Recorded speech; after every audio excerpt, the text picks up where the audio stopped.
வணக்கம். இன்றைய மாவட்ட செய்திகள். விருதுநகரில் சட்டசபை தேர்தல் குறித்து அதிமுக நிர்வாகிகளுக்கான ஆலோசனைக் கூட்டம் முன்னாள் அமைச்சர் ராஜேந்திர பாலாஜி தலைமையில் நடைபெற்றது. ஆனால் வேடிக்கையாக சில பேர் எழுதி கொடுத்ததை வைத்துக் கொண்டு எனக்கும் இவருக்கு தான் போட்டி, அவருக்கும் எனக்கும் தான் போட்டி என்று கிண்டல் பேசி வச்ச கதைகளை எழுதி வச்ச வசனத்தை பேசி வருகிறார்கள். அதிமுக எவ்வளவு ஒரு பலம் பொருந்திய இயக்கம், பலமான இயக்கம். ஒரு தகவலை சொன்னால் அடுத்த நிமிடமே கூடி வருகின்ற கூட்டம், போராடி ஜெயிக்கின்ற கூட்டம் என்பதை தேர்தல் 2026 தேர்தல் நிரூபிக்கும். பல கட்சிகள் காணாமல் போகின்ற நிலைமையை அதிமுக உருவாக்கும்.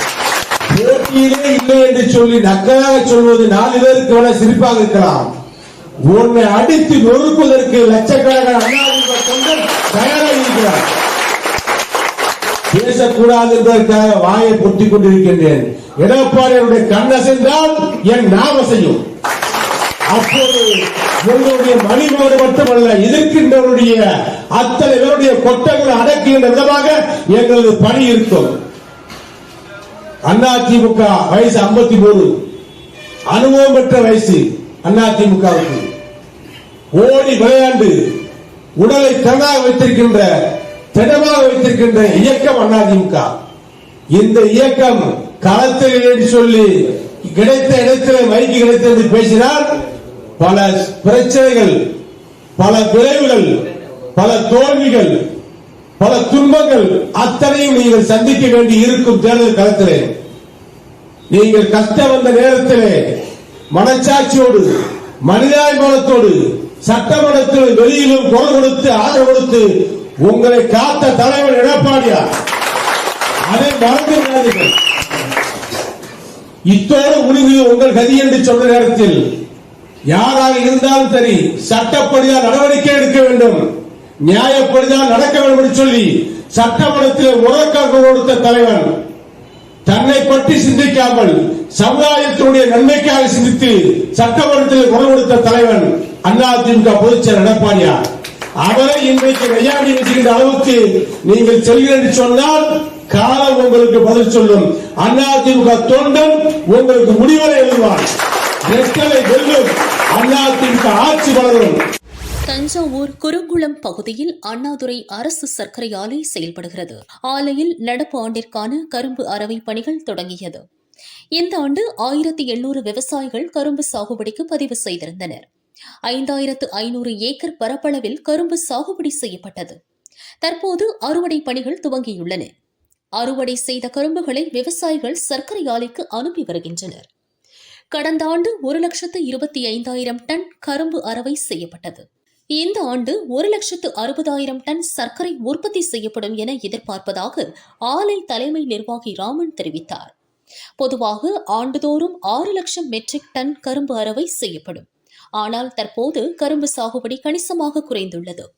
கரும்பிற்கு உரிய விலை கிடைக்காதது, உற்பத்தி செலவு அதிகரிப்பு உள்ளிட்ட காரணங்களினால் கரும்பு சாகுபடி பரப்பளவு குறைந்து வருவதாக விவசாயிகள் குற்றம் சாட்டினர். டன் கரும்பிற்கு 5,000 ரூபாய் விலை நிர்ணயம் செய்தால் மட்டுமே கரும்பு சாகுபடி பரப்பளவு மீண்டும் அதிகரிக்கும் என விவசாயிகள் தெரிவித்தனர். அரவை பணி துவக்க விழாவில் கந்தர்வக்கோட்டை எம்எல்ஏ சின்னதுரை மற்றும் விவசாயிகள் கலந்து கொண்டனர். கோடநாடு கொலை கொள்ளை வழக்கு இன்று ஊட்டி மாவட்ட அமர்வு நீதிமன்றத்தில் நீதிபதி முரளிதரன் முன்னிலையில் விசாரணைக்கு வந்தது. அரசு தரப்பு வழக்கறிஞர் கனகராஜ் ஆஜராகினார். வழக்கை விசாரித்து வரும் சிபிசிஐடி ஏடிஎஸ்பி முருகவேல் தலைமையில் சிபிசிஐடி போலீசார் ஆஜராகினர். இவ்வழக்கில் குற்றம் சாட்டப்பட்டுள்ள வாளையார் மனோஜ், ஜித்தன் ஜாய் ஆகியோர் நேரில் ஆஜராகினர். விசாரணை நடத்திய நீதிபதி முரளிதரன், கோடநாடு கொலை கொள்ளை வழக்கில் நீண்ட காலமாக நீதிமன்றத்தில் ஆஜராகாத A3, A5 குற்றவாளிகளான தீபு, சதீசன் மற்றும் சந்தோஷ் சாமி ஆகியோருக்கு பிடிவாரண்ட் பிறப்பிக்கப்பட்டது. வழக்கறிஞர்கள் நீதிமன்ற புறக்கணிப்பு போராட்டத்தில் ஈடுபட்டு வரும் நிலையில் வழக்கை விசாரித்த நீதிபதி அடுத்த ஆண்டு ஜனவரி மாதம் 30ஆம் தேதிக்கு வழக்கை ஒத்திவைத்து உத்தரவிட்டார். கொடநாடு கொலைகள் மற்றும் கொள்ளை வழக்கு இன்று மாவட்ட அமர்வு நீதிமன்றம் முன்பு வந்தது. அப்பொழுது இன்று வழக்கறிஞர்கள் நீதிமன்ற புறக்கணிப்பில் இருப்பதால் அவர்களால் நீதிமன்றத்தில் ஆஜராக முடியவில்லை. அது மட்டுமின்றி A3, A5, A8 எதிரிகள் நீதிமன்றத்தில் ஆஜராகவில்லை. எனவே அவர்கள் மீது பிடிவாரண்ட் போடப்பட்டுள்ளது. மேற்படி வழக்கானது 30/1 அன்று வாய்தா போடப்பட்டுள்ளது. தீபக், தீபு, சரீசன், சந்தோஷ் சாமி. சார், அதாவது மத்திய அரசு ஒரு சாங்ஷன் கொடுக்கணும் ஒரு லெட்டருக்கு. அவங்க கொடுத்துட்டாங்கன்னா இந்த கேஸ்ல 75% முடியிற நிலைமையில இருக்கும். அதுக்காக தான் வெயிட் பண்ணிட்டு இருக்கோம். அதுதான் நான் yes, Interpol as well as BSNL போன்றவற்றில் நம்ம சில தகவல்களை கேட்டிருக்கிறோம். அது அவங்களோட அனுமதி கிடைக்கிறதுக்காக வெயிட் பண்ணிட்டு இருக்கோம். அது இதுல ஒரு மேஜர் பிரேக் த்ரூ இருக்கும்.